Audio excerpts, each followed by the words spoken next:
my plane and they banned me. Life for a man is harder than life for a woman. We need to have a lot of shit to be an important man. To be a woman, you need makeup. If you're truly beautiful, you don't need anything else. I've been on boats in Dubai with 19-year-old Moldovan girls. The guy who got that boat needed $100 million. That bitch, makeup.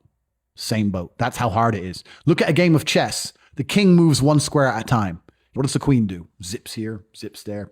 Easy for a chick, right? If you're the kind of person who feels like they need therapy, you're useless. Because in the harshest realities of this cold world, there are people in Syria whose entire families have been blown to fuck, who are still getting up every day, making fucking bread and selling it on the streets so they have enough money to buy a new pair of sandals sometime next year. Never say go into bed. Go into bed is emasculate. Cowards need sleep. Oh, I'm texting you, you beautiful girl, but I'm tired. I'm going to bed.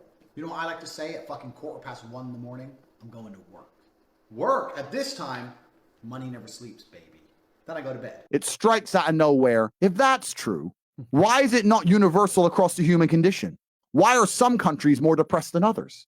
Explain why some countries have no depression and some countries have a bunch of depression. Maybe because in some countries, all we do is talk about depression and fucking promote it. Bam. And in some countries, we don't. The reason that depression is promoted is because it allows you to become ultimately selfish, live inside of your mind, become obsessed with me. I'm sad.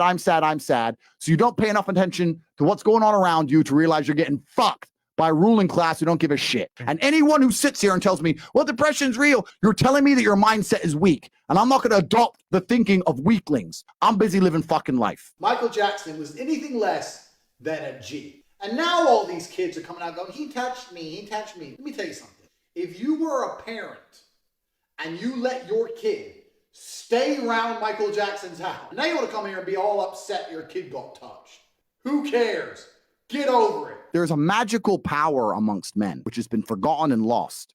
When you put enough men in the same room, there's a transference of energy that makes us feel invincible. I say all the time, your friends should bring out the worst in you. And when I say the worst, I mean, you know, when you're with your boys and you're loud, and you feel aggressive and you're about it and you'll talk to that bitch. Who cares if she says no? They bring out the worst in you because you don't give a fuck anymore. Because what used to happen evolutionarily is when large groups of men got together, you charged at the enemy. You ran at the spears. Hey, Tates, 28 years old, just lost my father, about to lose my mother soon from cancer. How do I deal with grief, and does the pain ever go away? How do I deal with grief is a question that I always find very complicated. I've had a similar situation happen in my life. What choice do you have? What happens if you don't deal with the grief? Are you going to kill yourself, drink yourself into depression, ruin your own life? You have no choice. You're on a train track, and you can either change the direction of the train that goes off a cliff, or you can keep it on the track. Time is going to still keep going on, and you are going to be sad. So are you going to be a sad winner, or are you going to be a sad loser? What do you say if a guy was working a 9 to 5, married to a woman, had a couple of kids, going his 2 or 3 holidays a year? I'll say congratulations. I would genuinely say congratulations. If you're happy with that, absolutely congratulations, and I don't look down on you. That's perfectly fine. But some men are just not born that way.